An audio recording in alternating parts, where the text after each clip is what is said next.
हाय everyone, मैं Vartika. Welcome to my channel. I hope आप सब अच्छे होंगे। तो अभी एक बड़ी अपडेट आई है बिहार शिक्षक भर्ती को लेकर के। बीपीएससी के चेयरमैन अतुल प्रसाद जी ने अभी कॉन्फ्रेंस किया था, जिसमें उन्होंने कुछ बातें स्पष्ट की हैं। एग्ज़ाम के एक हफ्ते पहले ये नई अपडेट निकाल रहे हैं कि बीएड वाले परीक्षा देने जाएँ या ना जाएँ, या फिर अगर परीक्षा हो जाती है तब क्या होगा। वो सारी बातें मैं इस वीडियो में बताऊँगी। वीडियो अंत तक ज़रूर देखिएगा। और उससे बड़ी बात यह है कि निगेटिव मार्किंग को हटा दिया गया है। जो पार्ट 2 में निगेटिव मार्किंग होनी थी वो अब हटा दी गई है। अब निगेटिव मार्किंग हट गई, इसका मतलब ये नहीं कि आप एकदम निश्चिंत हो जाएं। आपको तैयारी अपनी कंटिन्यू रखनी है। मैं प्रीवियस ईयर क्वेश्चन करवा रही हूँ, उनको ज़रूर देख करके जाइएगा, क्योंकि बीपीएससी क्वेश्चन रिपीट करता है, तो वहाँ से आपको काफ़ी हेल्प मिलेगी।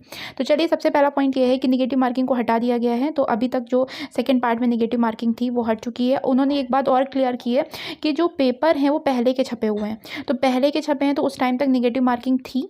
तो अगर पेपर आपको जब क्वेश्चन पेपर मिलेगा उसमें लिखा हुआ है कि निगेटिव मार्किंग है, तो उसको नहीं मानना है।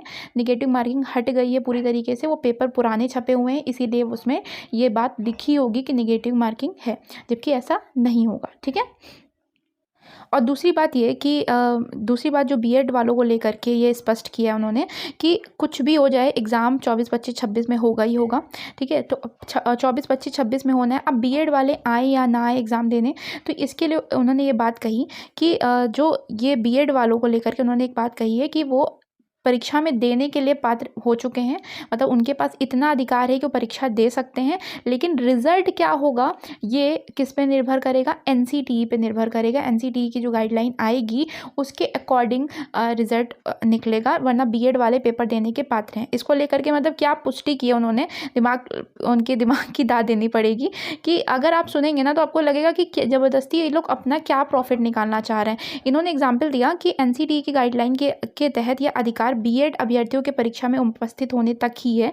मतलब एनसीटीई की गाइडलाइन के अनुसार केवल बीएड वालों को परीक्षा देने का ही अधिकार है। अब सीधी सी बात है, बच्चे परीक्षा देंगे तो क्या उनको रिजल्ट पाने का अधिकार नहीं होगा? तो अगर रिजल्ट नहीं मिलना है तो परीक्षा देने ही क्यों जाए ना। मतलब क्या ही है, क्या लॉजिक निकाला है उन्होंने। मतलब अगर आप इसका जो इनका न्यूज़ पे कॉन्फ्रेंस आ रही थी, अगर आप सुनते तो आपको खुद गुस्सा आता। यहाँ पे इन्होंने ये बात की और प्रॉपर इन्होंने जो सुप्रीम कोर्ट का ऑर्डर आया है उसका भी रेफरेंस दिया है। अब इसके ऊपर इन्होंने बहुत सॉलिड अपना वो जो सुप्रीम कोर्ट का ऑर्डर है ना, उससे भी उन्होंने कुछ चीज़ें निकाल करके बताया कि देखो, राजस्थान सरकार को भी सुप्रीम कोर्ट ने डांटा था कि आपके पास जब बीएड कैंडिडेट थे उस समय एनसीटीई की गाइडलाइन के अनुसार वो पात्र थे, तो आपने क्यों मना किया? तो इन्होंने कहा कि हमारे टाइम में भी एनसीटीई की गाइडलाइन लागू होती थी। 11 अगस्त तक एनसीटीई की गाइडलाइन लागू थी, तो उससे पहले हमने पात्रता उनको दे दी थी। उस हिसाब से वो पेपर देने का हक पाते हैं। लेकिन उनका क्या होगा, ये उनके लिए भी, बीपीएससी के लिए भी संशय बना हुआ है। बीपीएससी के लिए भी ये संशय की स्थिति है कि वो आगे रिजल्ट क्या होगा। इस केस में वो क्या करेंगे, इस केस में वो रिजल्ट बीएड वालों का रोक लेंगे। जो बीएड वालों का रिजल्ट रोक लिया जाएगा। और एक और बात, क्योंकि आपको पता है बीपीएससी शिक्षक भर्ती के लिए केवल 3 चांस मिल रहे हैं। अब इन 3 चांस में से अगर वो बीएड वाले देते हैं तो उनका ये चांस माना नहीं जाएगा अगर उनका रिजल्ट रोका जाता है। तो अगर रिजल्ट निकाला जाता है तो एक चांस इसमें से कैंसिल आउट हो जाएगा। तो ऐसी बात भी उन्होंने क्लियर की कि अगर ऐसा कुछ होता है तो फिर क्या होगा, बीएड वालों का एक चांस कैंसिल नहीं होगा, उनका रिजल्ट अलग रोक लिया जाएगा। लेकिन बीएड वाले अभी एग्ज़ाम देने के पात्र हैं। तो ओवरऑल ये मतलब बच्चों को फिर से इन्होंने कंफ्यूज ही किया है कि आप एग्ज़ाम देने आओ, लेकिन रिजल्ट क्या होगा वो एनसीटीई के ऊपर निर्भर करेगा। ऑब्वियसली सुप्रीम कोर्ट का ऑर्डर है, तो एनसीटीई सुप्रीम कोर्ट के अगेंस्ट तो जाएगी नहीं, तो बीएड वालों को तो वैसे भी बाहर करना है। तो अब देखते हैं कि क्या एनसीटीई की गाइडलाइन भी 1-2 दिन में अगर आ जाती है तो वहाँ से और क्लियर हो जाएगा। वरना जो लोग भी एग्ज़ाम देने जाना चाहते हैं तो वो एग्ज़ाम देने जाइए। नेगेटिव मार्किंग हट चुकी है, अच्छे से तैयारी कीजिए और लास्ट के 1 हफ्ते प्रीवियस ईयर क्वेश्चन का रिवीजन जरूर करिए।